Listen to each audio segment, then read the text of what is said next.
impact range na pangmalakasan. Dito na kayo sa generic at China Bank. China brand. Pero napakaganda nito. Bye. Mga paps, napakaganda nito.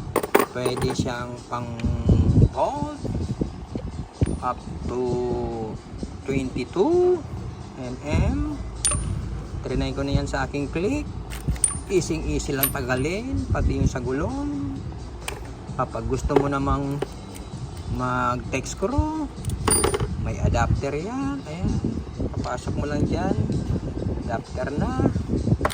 Tapos kung gusto mo namang mga screw bits, ayan, may screw bits, pwede mo na rin lagay yan direkta, pero matatanggal. Kailangan mong gamitan nito para may lock siya. Tapos pag mga bubong, ayan,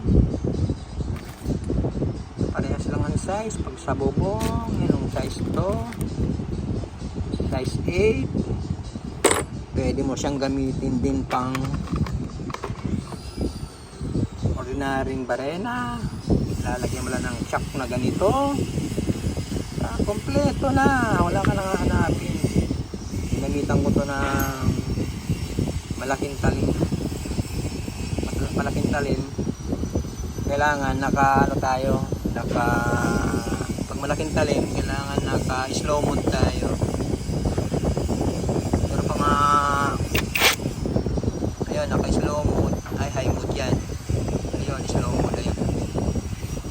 Pag slow mode, mga barenang ito, tsaka mga screw, slow mode lang gagamitin mo kasi malakas yan. Puputol yung mga screw mo.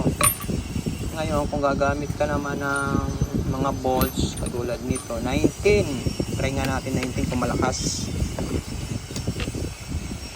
19. Kaya bang kalasin ang mga kalawang? Wait lang, kakabit ko muna. Yun. Ayan guys, nakakabit na. Kailangan natin ilagay sa high torque. High torque na yan. Saan nga natin yung mga kalakalawin ko ditong mga ginagawa. Nakikita mo yan, 19, mga puro kalawang na. Tingnan natin kung kaya. Ano natin dito, pagpakalas yan dito, pagpahigpit dito yung tulak. Okay, try kung kaya. Easy.